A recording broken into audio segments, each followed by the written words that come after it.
Pesantren Rumah Yatim.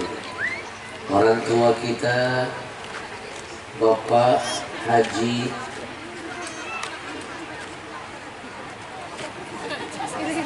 Harun Syafi'i, Bapak orang tua kita Bapak Haji Muhammad Ardani Ahmad, dan segenap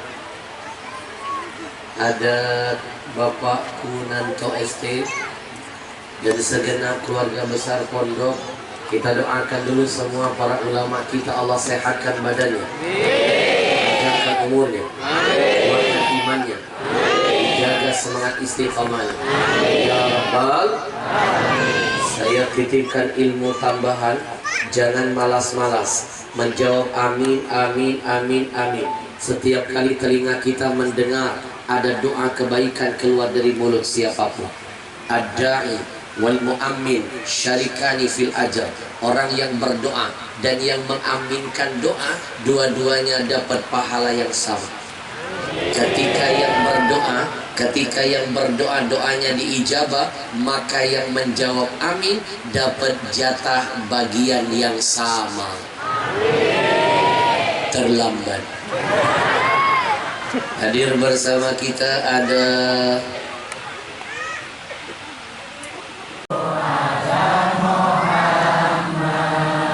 sallallahu alaihi wasallam, sallallahu alaihi Muhammad, sallallahu alaihi wasallam. Dan yang tidak saya lupakan segenap hadirin hadirat yang berbahagia. Hari ini kita diundang oleh orang tua kita dalam rangka peletakan batu pertama Masjid Sirajul Talibin Fatana, Yayasan Pondok Pesantren Rumah Yatim. Bu, belum kompak. Bu,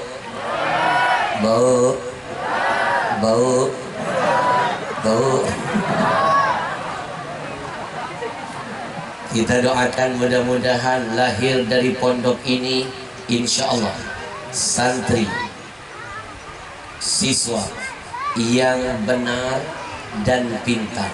Amin. Saya mau tanya, jawab yang kompak. Jawab yang kompak. Bapak Ibu kepengen punya anak pintar? Lebih kompak pengen? Tapi sayang dia nggak benar. Pengen? Anaknya pintar guru, S1, S2, S3, tapi nggak benar, bikin orang tuanya STL. Orang tua dilawang, pendapat orang tua nggak pernah didengar. Mohon maaf, orang kalau cuma pintar tapi nggak benar, ciri-cirinya mudah membinakan orang, mudah mengkafirkan orang, tidak mau menghargai dalil orang, merasa cuma dalil dia yang benar saja, merasa paling suci. Apa bedanya dengan iblis? Merasa pintar, tapi ternyata dia nggak benar, terusir dari surga.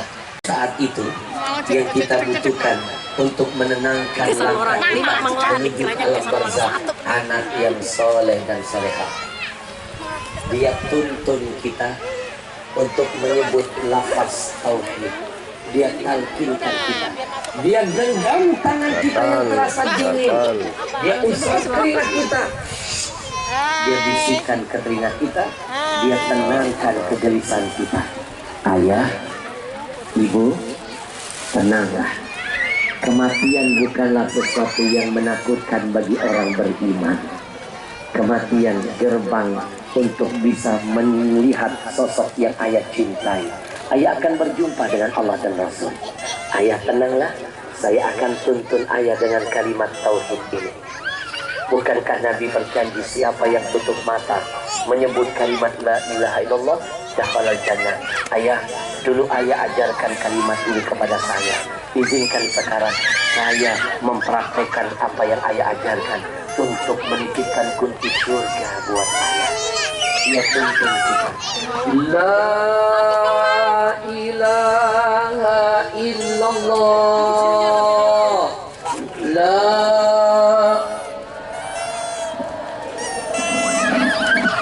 La ilaha illallah.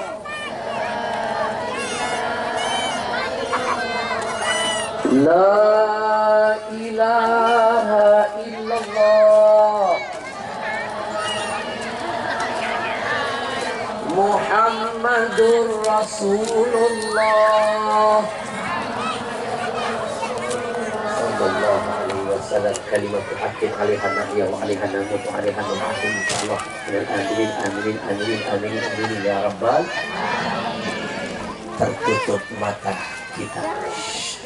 Kalimat terakhir ditempelkan anak kita di lisan kita, kalimat tauhid. Surga mulai tercium di hidup kita. Ketika jenazah kita akan dimandikan, sebelum dimandikan terbaring di tengah rumah, anak kita soleh, soleha. Sepanjang malam orang tidur, anak kita malah bergadang nemenin kita. Dia menemani tidur kita yang selama-lamanya. Sepanjang malam dia khotamkan Quran 30 juz. Saya pernah melakukan itu ketika nenek kakek saya wafat. Sepanjang malam saya nggak tidur sampai besok. 30 juz saya hadiahkan buat kado terindah mereka di akhir. 114 surah, 6.000 ayat lebih, 1.027 huruf di dalamnya. Satu hurufnya dijanjikan Nabi 10 pahala, kalikan 1.027.000, ada ratusan juta kebaikan mengalir setiap menit. Jadi ampunan buat arwah yang diniatkan. Sepanjang malam anak kita mengkhatamkan Quran sambil berkata, ayah, ini titipan hadiah pertama saya buat ayah, bekal awal ayah untuk menjalani perjalanan menuju kepada Allah. Jangan lupa pesan Imam Al-Ghazali, wa khudhiz zat fa inna safara ba'id. Jangan lupa perjalanan dari kubur sampai ke surga, perjalanan yang jauh, meletihkan, butuh bekal yang sangat banyak. Ketika jenazah akan dimandikan, anak kita mengerti loh memandikan jenazah kita. Karena dia anak pondok. Yang begini cuma dapat ilmunya dari pondok. Di tempat lain belum tentu diajarin mandiin jenazah. Makanya beruntung punya pondok di sini. Titipkan anak kita biar jadi aset penyelamat buat kita. Dia ambil air, Pak. Dia tatap wajah kita. Dia bisikan ke telinga kita, ayah, dulu di masa kecil ayahlah yang memandikan tubuh saya.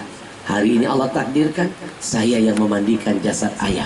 Demi Allah ayah, setiap tetes air yang nanti akan membasuh jasad ayah, saya akan iringi dengan istighfar. Saya akan mohon ampunan dari Allah buat ayah.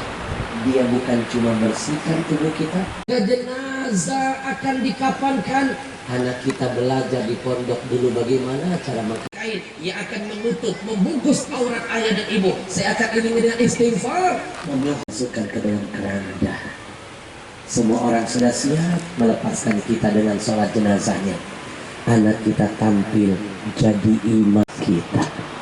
Tolong diingat, lebih afdol anak kandung kita berada di barisan terdepan, melepaskan kita pergi ke alam barzakh. Lebih bangga Pak kita melihat anak kita yang nyolatin jasad kita. Lebih mantap langkah kita melangkah di Siratal Mustaqim.